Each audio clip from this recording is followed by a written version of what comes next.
Welcome to the Festival of Storytellers.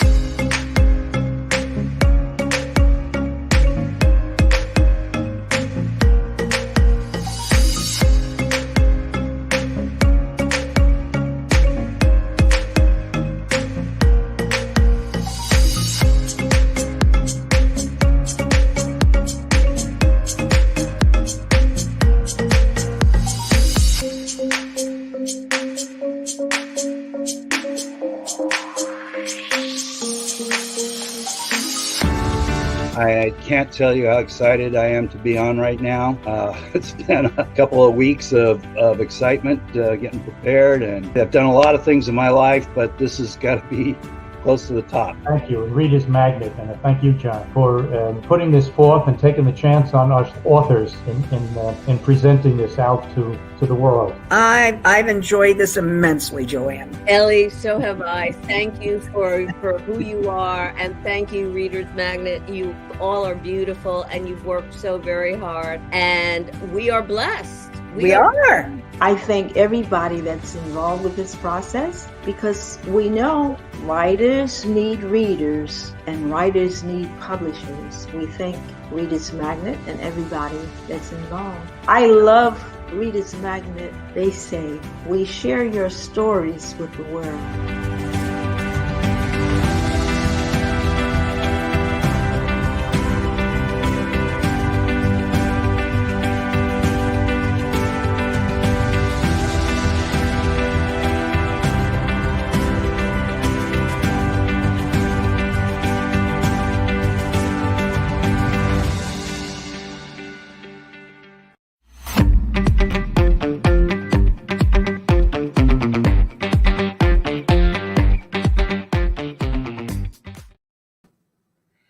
Hello, fairgoers, and welcome to another day of the Festival of Storytellers. My name is EILEEN MASCHGER. I am the author of the book, The Fourth Princess, and the soon-to-be-released Forgotten Prince. The Fourth Princess is available at Amazon.com, and you can reach me through Facebook. I have an author board. It's called EILEEN's Writing Desk. And swing by. That's where I post all of my little insights and inspirations and heads up and first news and anything and everything about my writing that you ever wanted to know is there. I am having so much fun. I hope you are having fun at the festival as well. There are so many amazing authors here with fabulous stories to share. There is something here for everyone. There's fiction, there's religion, there's inspiration, there's children's literature. The list just goes on, and I just can't help but be happy whenever I scroll around and click around and discover a new story that I might be interested in. It's been so much fun. As fun as it has been to be doing these broadcasts, I am really looking forward to tomorrow when I get to take a back seat and just be a spectator for a little bit. So let's just go out with a bang and have lots of fun during this hour, okay? Fairgoer1678 just said, I am so happy to see you. What an energy for a late afternoon live stream session. Well, thank you so much. I'm just drawing on the reserves. I'm just feeding off of the adrenaline and I'm gonna use this, and I'm gonna be happy when I do it, because I can't not be happy. I love this festival. I love the opportunity that Reader's Magnet is giving to all of our authors, me and everyone else here.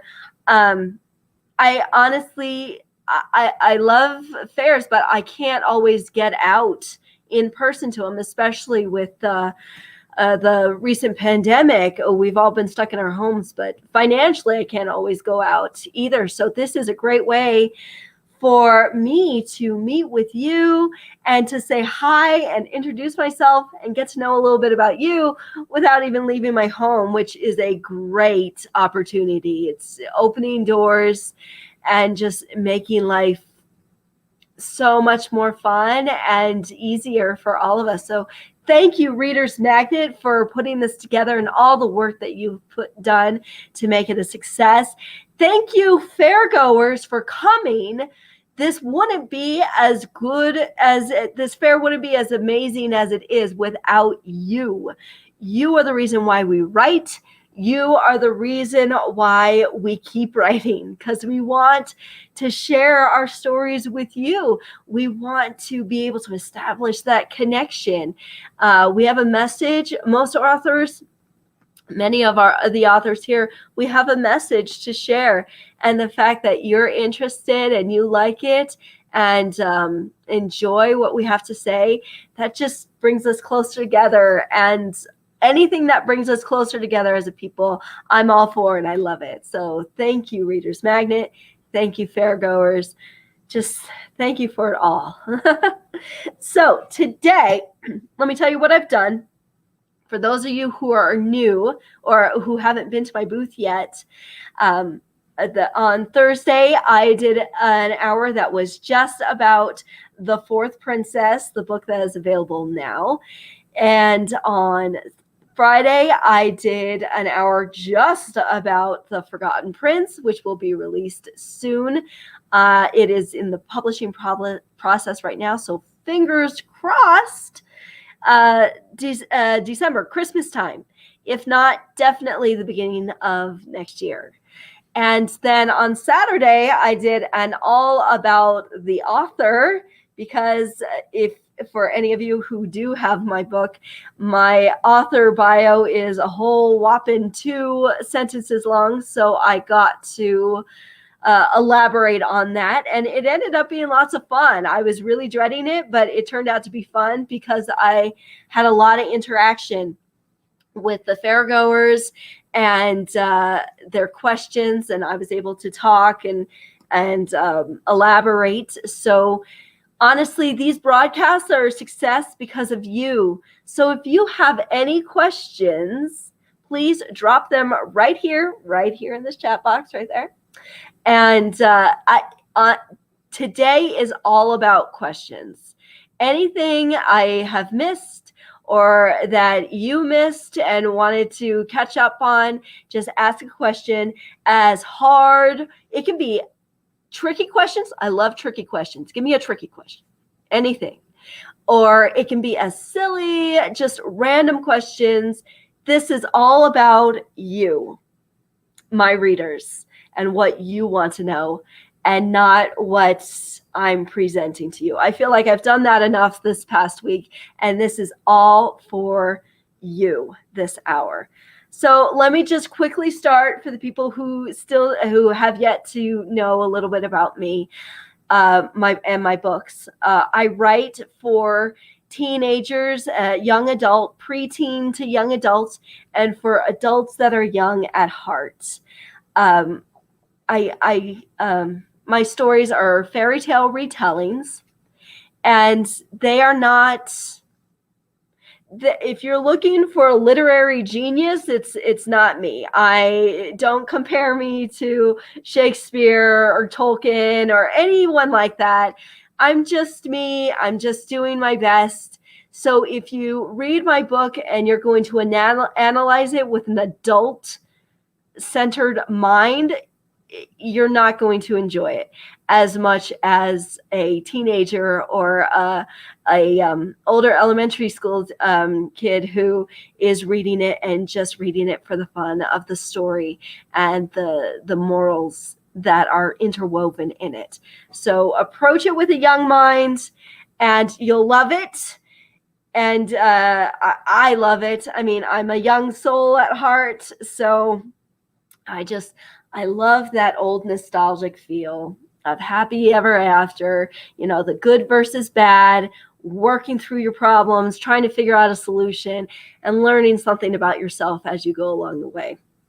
So The Fourth Princess is a retelling of The Princess and the Pea, and it is a story about Princess Josephine, who is really just trying to discover who she is and where she fits in in the world.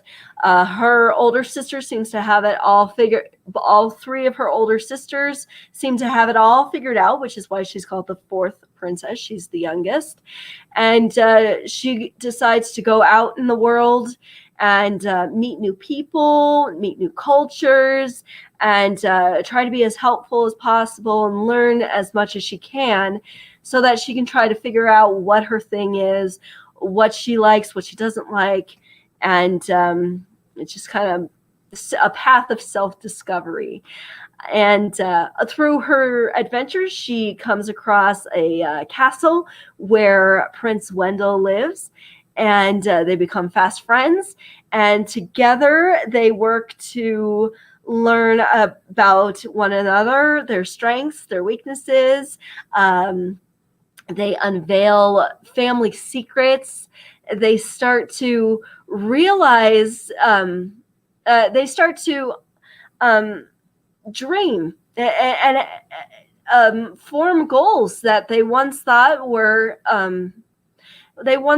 impossible, but now that they're together and working together, they can actually realize those goals that they have, which is pretty exciting. And and they work together to learn more about themselves and about their families and live happily ever after. And if I were to say an overall theme or moral of the story, because all fairy tales have morals, the fourth princess, the moral of the story is there's a couple morals, but one of them is to not judge a book by its cover. I mean, except for this cover. It's beautiful. Beautiful. As gorgeous as this cover it is, it's equal to what the story is, in my opinion. But as for people, first impressions are a sliver of who we are and what we can do and our history and the stories that we have that have shaped us. And the more we come to understand one another's stories, the more connected we are, and the better we can understand one another and work together to achieve all of our goals. And if there was another moral, it's to believe in yourself, that it's okay to be you. And being you sometimes is what someone else absolutely needs. That spark, that thing that is entirely, uniquely you, that could be what changes the world or what someone else desperately needs. So don't be afraid to be yourself and embrace it, and don't let anyone shake you, because if anyone knows who you are, it's you. And trust your judgment and trust yourself, and just give yourself that self-love that you know you need. And The Forgotten Prince is my second book. It is a story about a prince that has lost his birthright, and because of his past and choices that he's made, he is no longer popular amongst the people in his kingdom. So he's turned into kind of this walking shadow that no one wants to think about or remember. Or think about or even care about. And the person in charge is not his parents. His parents died when he was a young adult. And now the prince's uncle is ruling the kingdom, which is good at first until everyone realized that the uncle is a nasty person and very greedy, very selfish, and doesn't really care about peasants and their livelihood. He only cares about himself and surrounding himself with beautiful things and wealthy people of status and culture. So now we have this prince who no one likes in his kingdom, but at the same time, his uncle, who's supposed to be taking care of things, is doing a horrible job, and he wants to fix things. He wants his kingdom to be restored to its former glory, and he just doesn't know how to do it. because he's more worried that, yes, people want things to change, but do they really want it from him? Do they really want help from him because of who he is and the mistakes he's made before? And this is a real struggle that he wrestled with until one day he heard of a prophecy that a traveling gypsy troupe performed that said that he would restore the kingdom to its former glory and right all the wrongs that his uncle established and resume his place on the throne and lead the kingdom into a more promising light. And he loves this. This is great news for him, except for the fact that he has no idea. He hasn't made any plans or anything. I mean, the thought never even crossed his mind because he didn't even know how he would approach this. So the first thing he does is decide to go and find the troupe that performed this prophecy that started it all. And in doing so, he runs into Brizo White and Ijiro Red, and they go by Zoe and Rose. And Zoe is the one who has been gifted with prophecy, with foresight, and everything she sees, prophesies, definitely comes true. There's no way out of it. It's going to happen whether you want to or not. So he meets her, and he's just drawn to her. She radiates positivity and light and everything good that he's been missing in his life. And she likes him because he treats her more like a normal person, whereas most people, because she is a fortune teller, a genuine seer, people usually treat her with a lot of reverence and delicate, are very careful and delicate around her. And in the meantime, she has a sister named Rose, and she does not like this guy. She does not like the prince at all, because while Zoe emanates positivity and light, the Prince Darian, he emanates a lot of negativity and just is always he's not really doing anything wrong, but the vibe Rose gets from him is just always very negative, very negative. And she wants to try to figure that out. She wants to know more about him, and she keeps asking him questions that he isn't quite ready to answer, because at this point they don't know he's the prince. And also questions that he really doesn't know the answers to, because it's part of his life that has been repressed and is very foggy and unclear to him. So the story is about him and his struggle, trying to regain that confidence, trying to work with his trauma from before to rely on his new gypsy family and friends and gather up some courage and confidence that he needs to hopefully make this prophecy a reality. I really do love this book. I love the story that eventually evolved from the original concept. And if I had to pick the overall theme of The Forgotten Prince, it is that everyone has a little bit of light and dark in them. And they are both a part of us. We need both parts.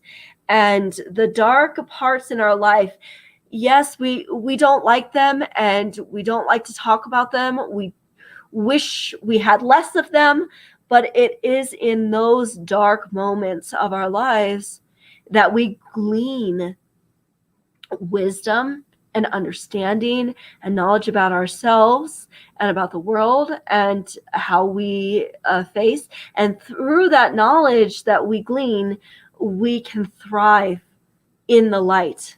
when we have these light moments, we just grow and become these amazing, become even more amazing than what we already were, or we realize that power that is in us, and we start to become more confident and more aware of it, and play to it, use it to our advantage, kind of thing. So those are my stories, both of them. I really do love them. If you have any questions, please drop me a line.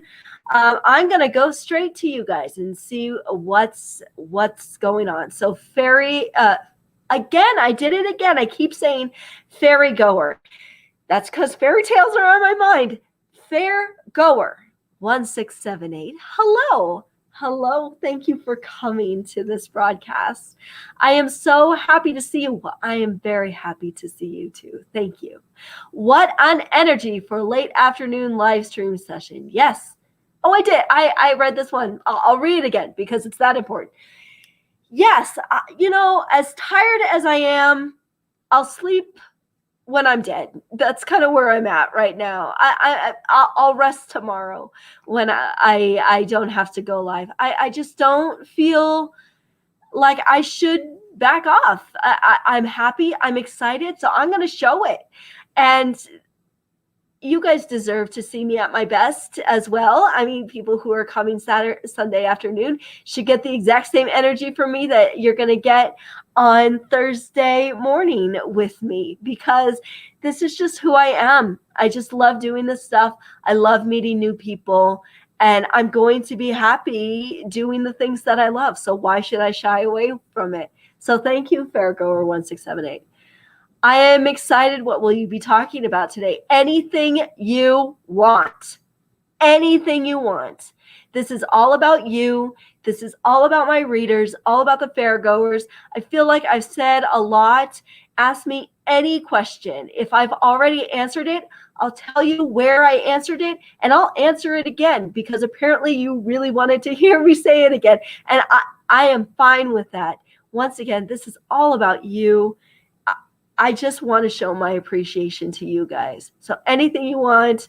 I do have some questions here from fellow friends who have asked me a few questions about my books, and some Facebook, from my Facebook group, people who have asked me some questions there. So I'm not relying entirely on you, but it would be awesome if you guys just littered my chats with questions. I would love it. You know, I love questions.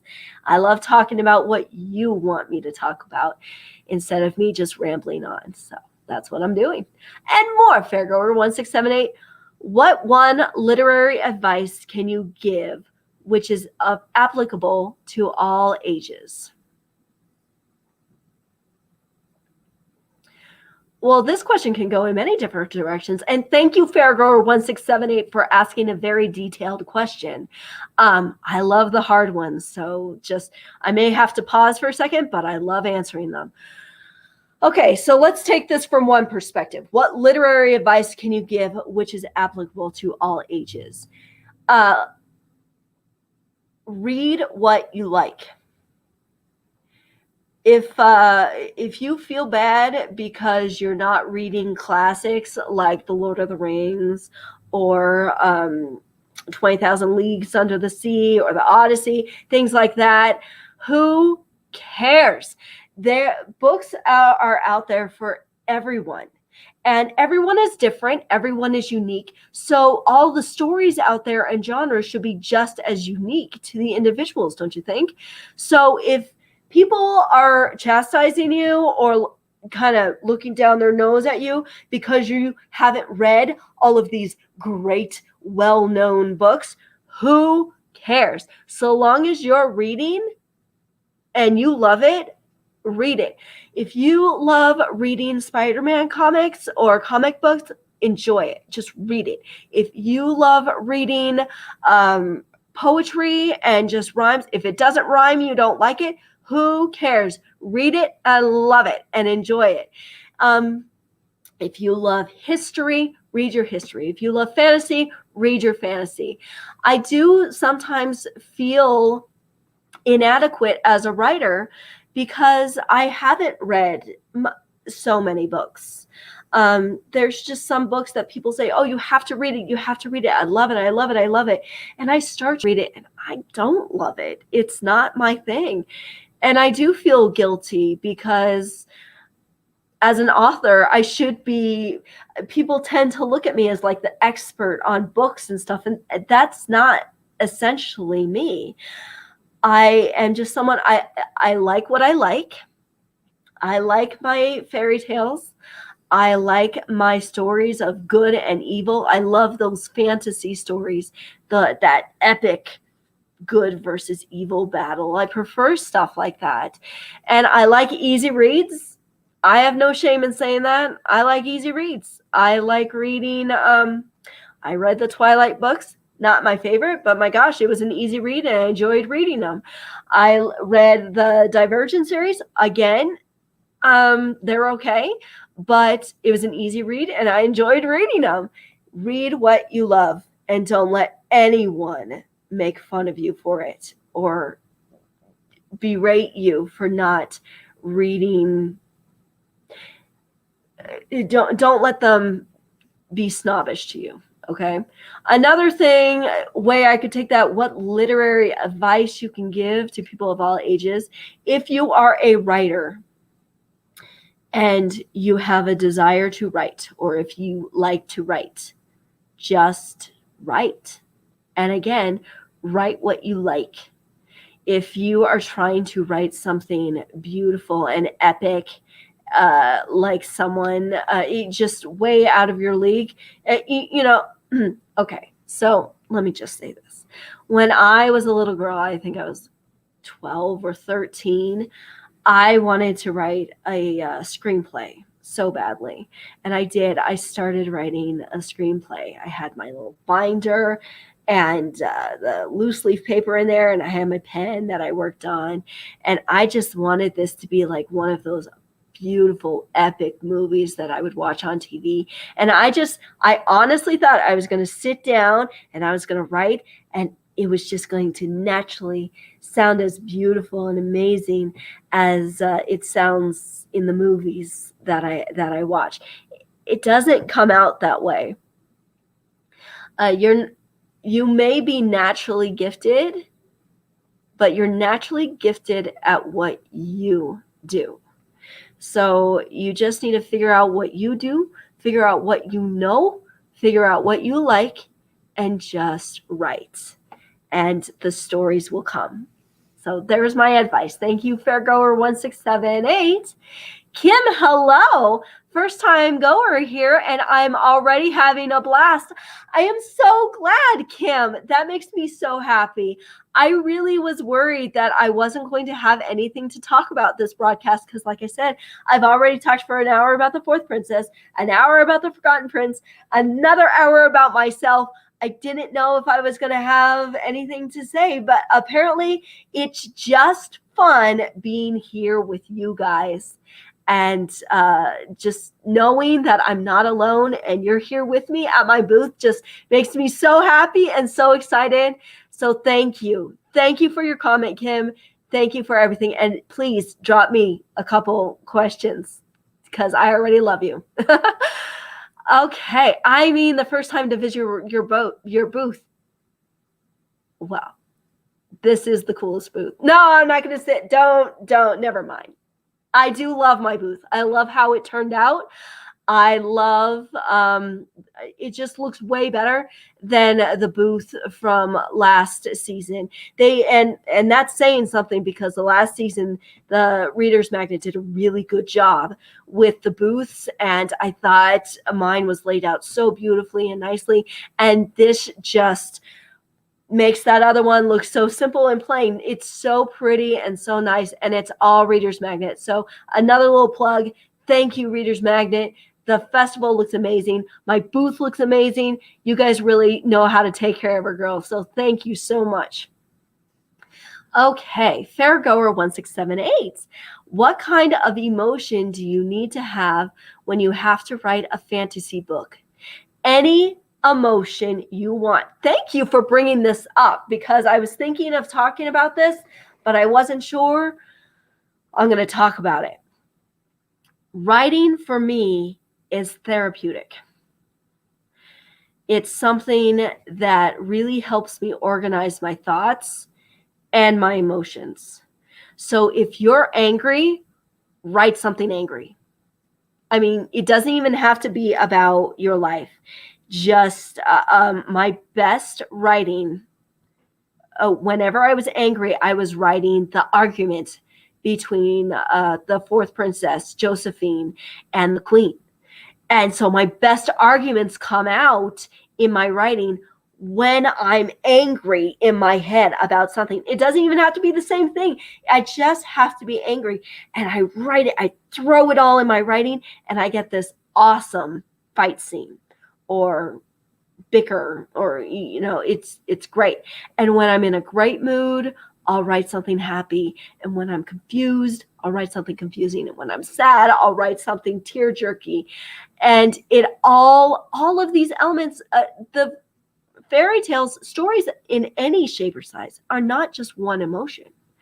Because when you look at us as people, as characters, we're not just one emotion. We're all made up of a whole bunch of different feelings and emotions and stories. So why should our fairy tales be one emotion?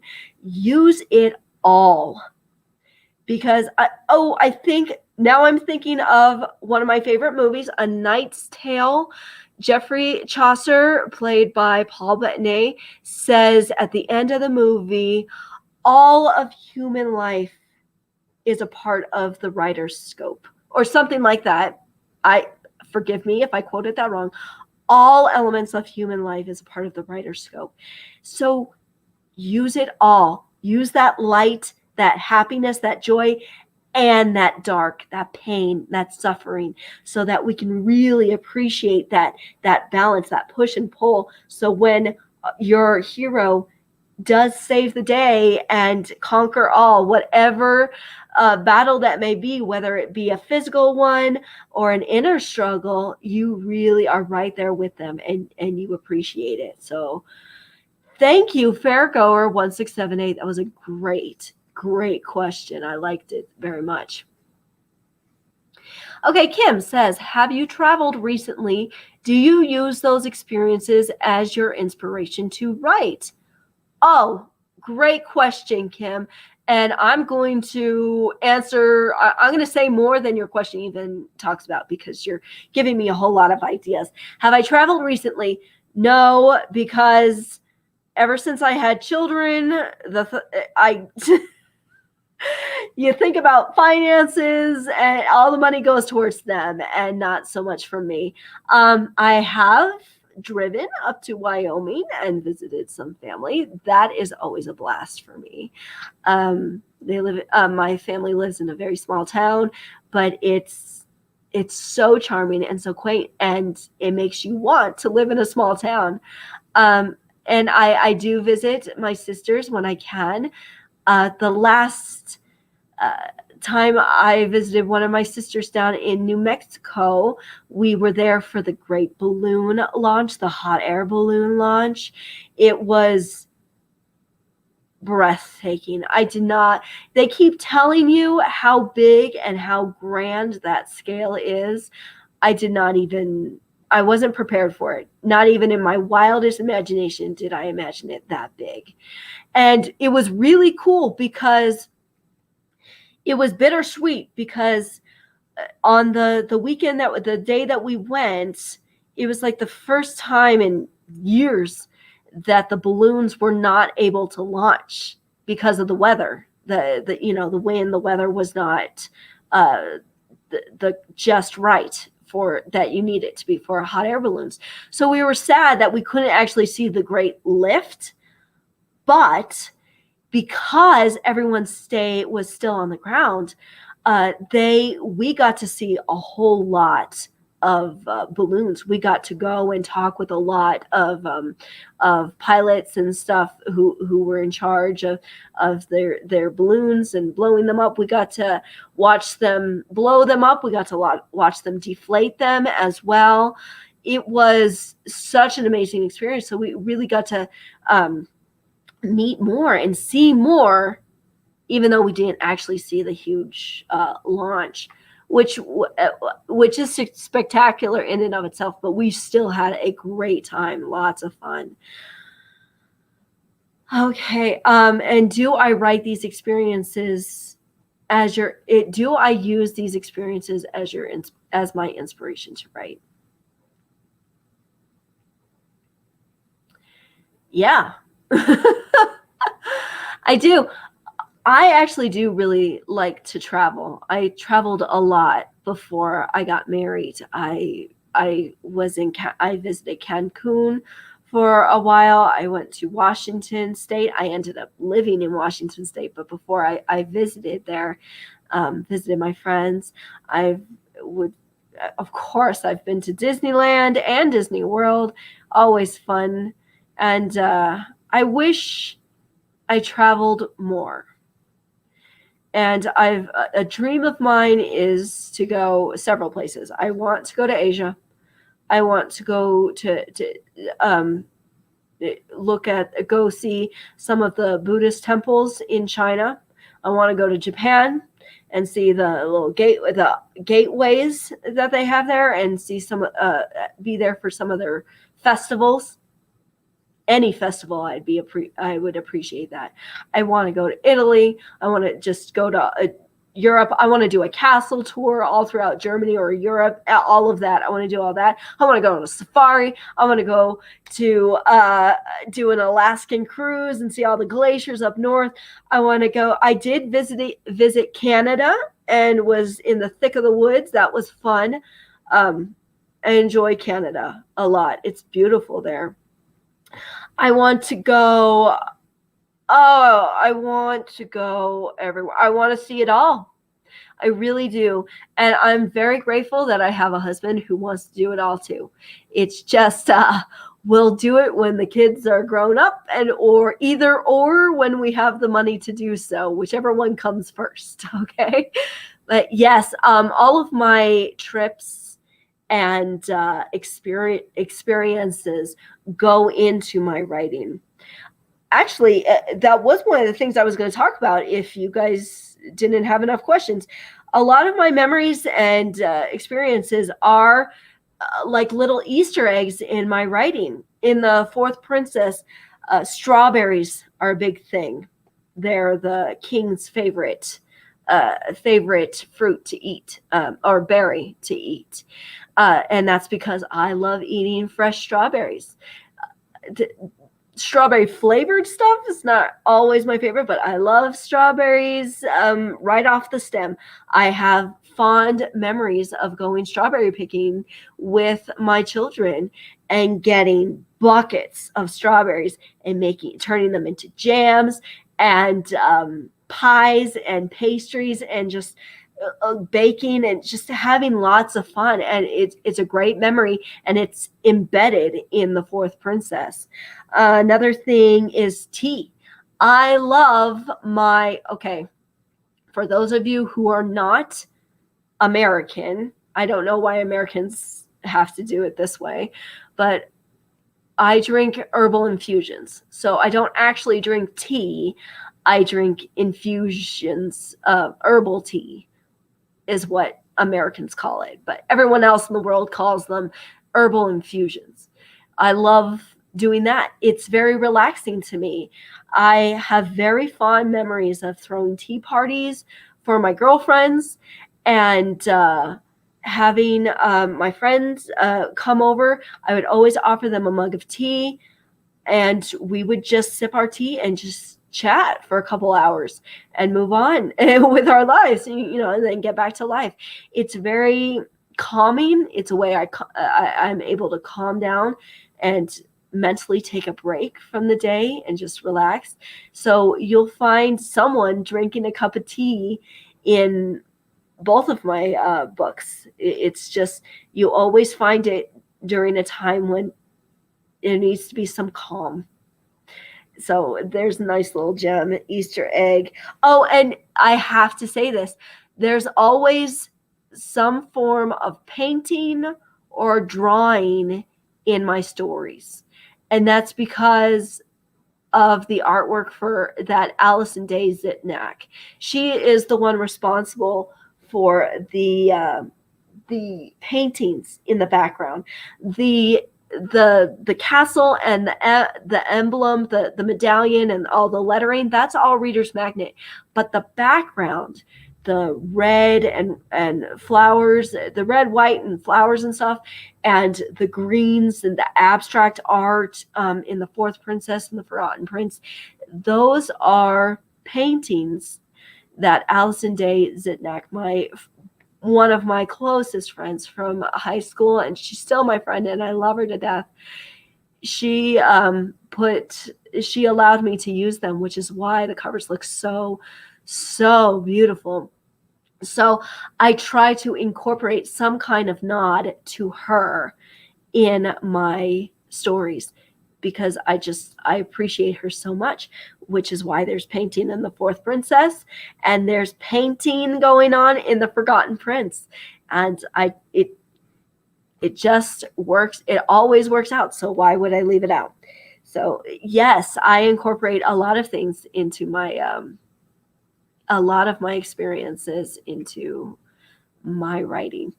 And if I could travel more, 100%, all of those experiences would channel in to my writing as well. Kim, thank you, Kim. Thank you for that question. If given the chance, will you be writing a tragic story where the protagonist dies?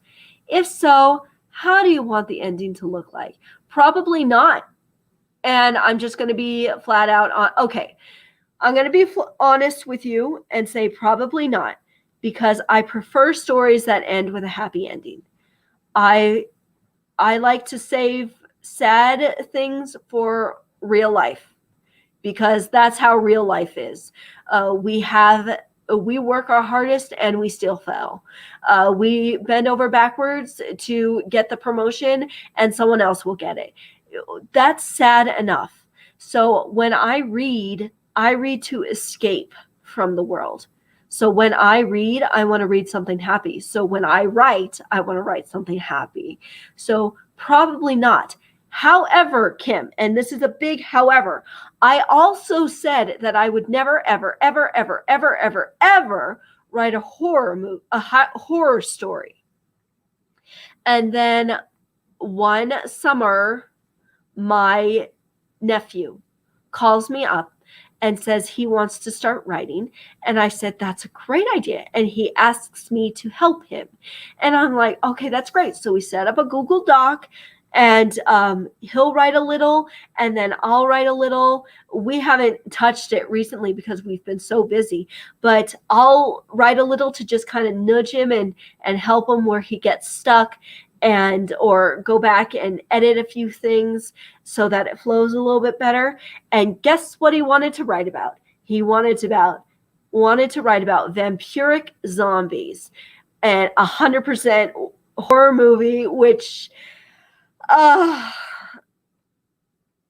can't go back on my word because he's my nephew and I love him and I'm going to help him. So even though I'm saying absolutely not, probably not, who knows? I may change my mind when I'm in a couple of years. That might change. So there's that. Fairgoer1684 says, most of the books you like are easy reads. If your fans would like you to write something different, will you do it? If I'm inspired, if my fans have a suggestion and it intrigues me and my imagination starts going, then yeah, why not? And I'm just going to put in a quick little plug. Underneath here, you see my broadcast, and then you see the Fourth Princess and then the Forgotten Prince book covers. Underneath there, it says Facebook. That link is going to take you straight to my Facebook authors board called EILEEN's Writing Desk. Go there, join my group, and if you do have a suggestion, by all means, leave a comment and suggest. Because let me tell you what just happened this year. A friend of mine had a dream.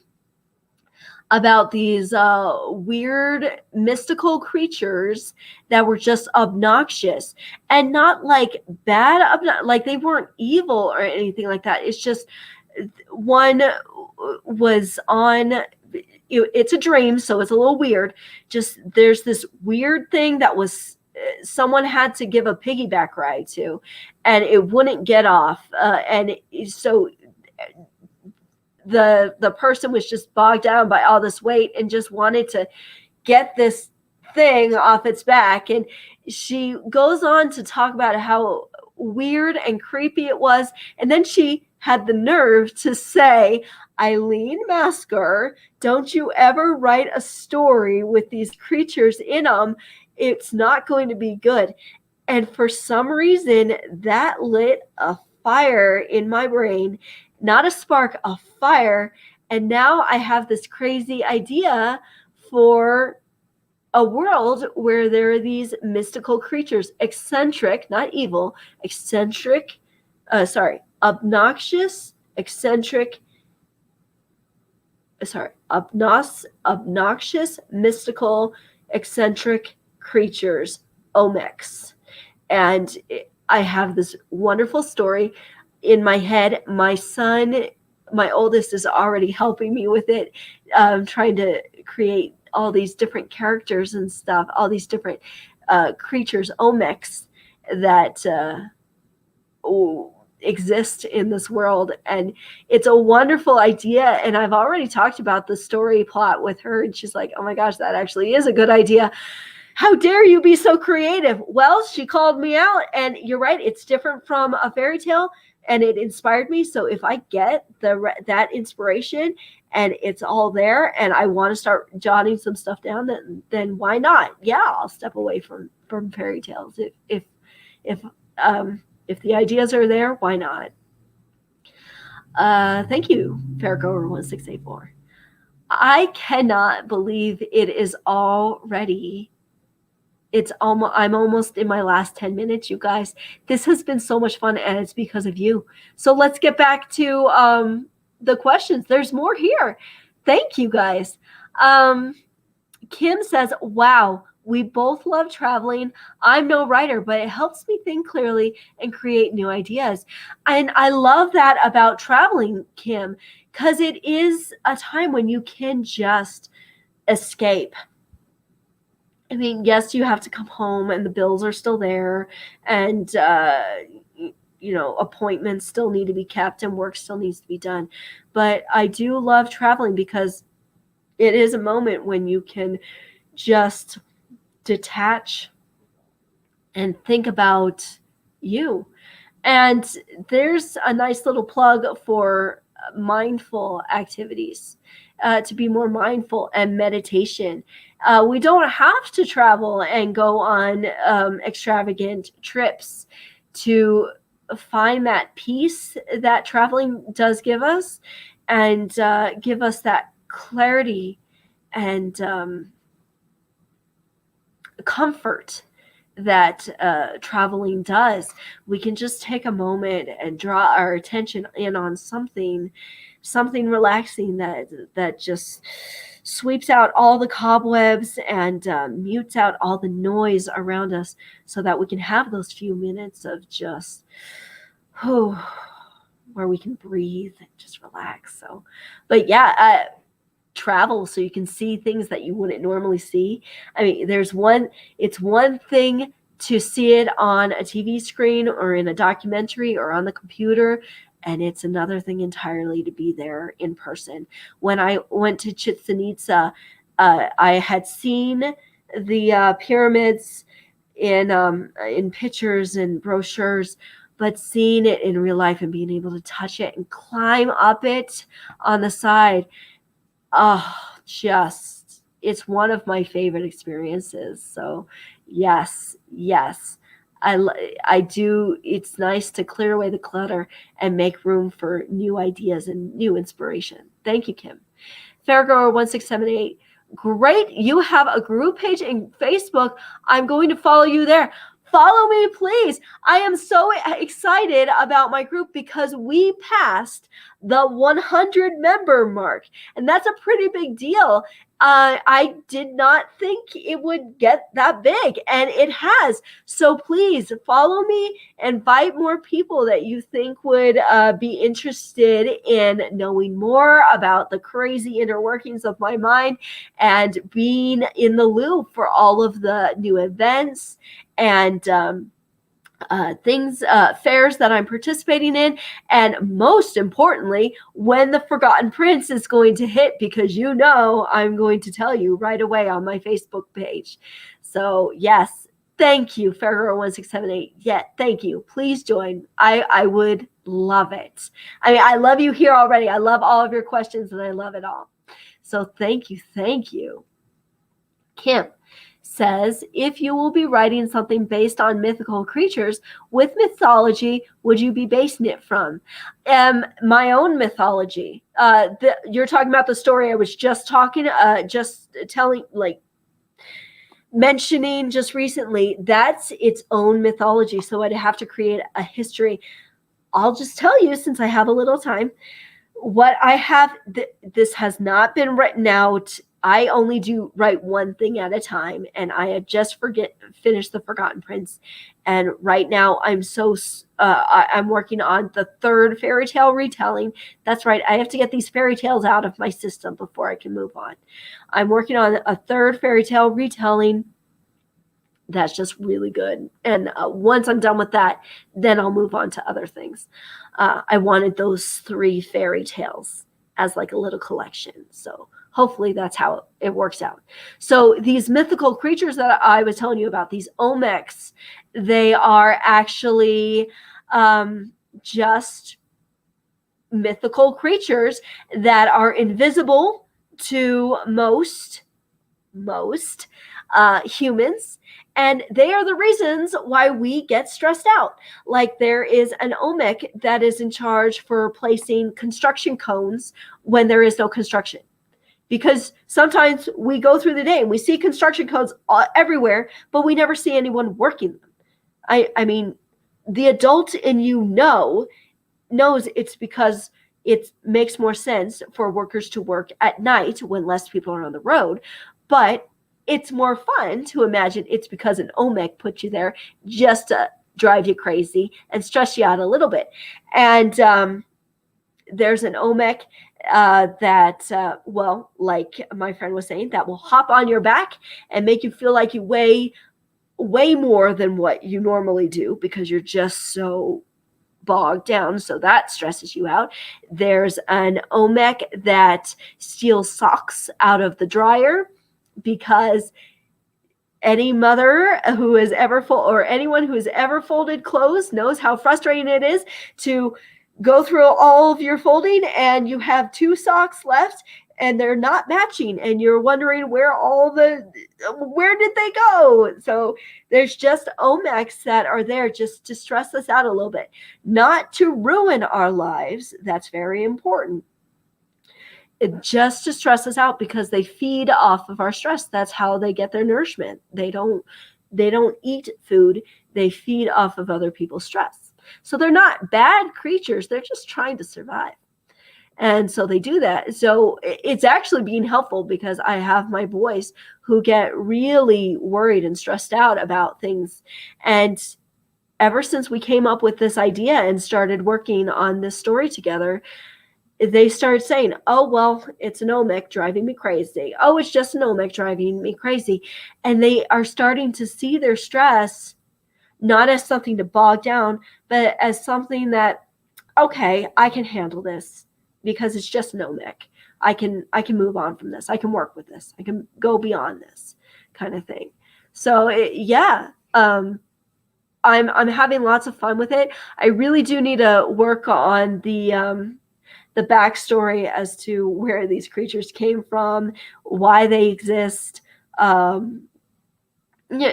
Just I have so much more to figure out, but I'm just having fun coming up, and my kids too, just coming up with different omecs and what their jobs are that stress us out and stuff. And I have figured out a villain.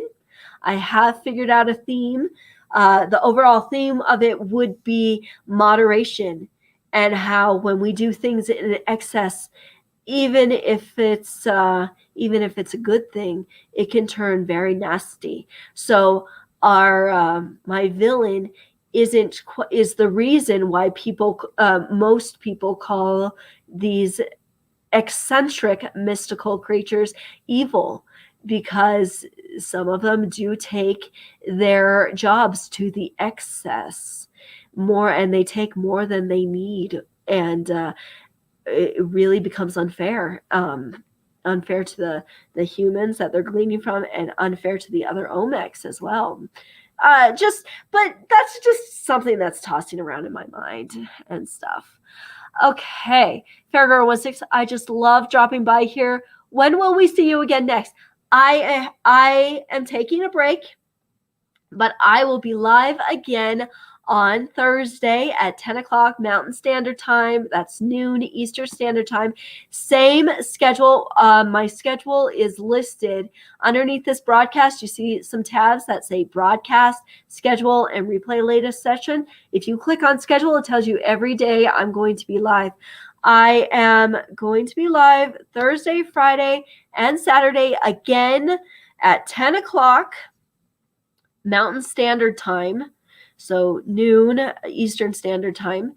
And I'll be talking about the same thing, the Fourth Princess, the Forgotten Prince, and myself. It's going to be two-parters. It's the second part where I talk about more than what I was able to get to in the first broadcast.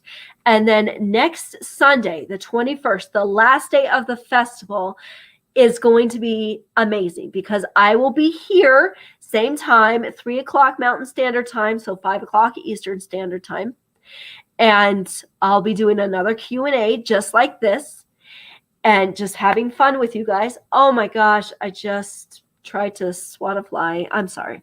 Anyway, I'll be having lots of fun with you guys doing Q&As, and then at 4:30 I will be doing an author of the hour. Someone is going to be interviewing me doing the author of the hour. So I am jam-packed full of broadcasts kicking off on Thursday of this week. Oh, and one other thing that I forgot to say, on Saturday, I will be interviewing one of our other authors. His name is Harry Daniel. Yes, Harry Daniel. No, Daniel Harry. I keep mixing it up. Daniel Harry, the author of the Jesus Ring. I will be interviewing him for the author of the hour. So I look forward to doing that, and being on the other side of the scope. That's going to be fun. So thank you for asking. But once again, it's all listed underneath my schedule under the broadcast. Kim, yes, tell us, please. You are now one of my favorites. Well, thank you, Kim. That makes my day. It makes me very happy. Thank you so much for this hour. It just flew by. I was, again, just like yesterday, I was really worried that I was going to have a lot of dead air, and you guys made it so much fun, and I love it. Thank you. Come back. I would love to see you again. And I'm just going to wrap this up. Once again, my books are The Fourth Princess and The Forgotten Prince. The Forgotten Prince will be released soon, hopefully by the end of the year, beginning of next. The Fourth Princess is available now on Amazon.com. And if you love me so much, like you say you do, follow me on Facebook. My author board is EILEEN's Writing Desk, or just click on this link right here on the booth that says Facebook, and it'll take you straight there. Thank you again, Fairgoers. Thank you, Kim. Thank you, Fairgoer1648. And thank you, everyone else who is here for the festival and listening in and just enjoying the energy and having fun. Enjoy the rest of your time at the festival. We are at the halfway point, so just take your time and have a blast. There's so many stories. You're bound to find something that you love. Thank you, Reader's Magnet. Thank you for the booth. Thank you for the festival. And I will see you guys again on Thursday. Bye.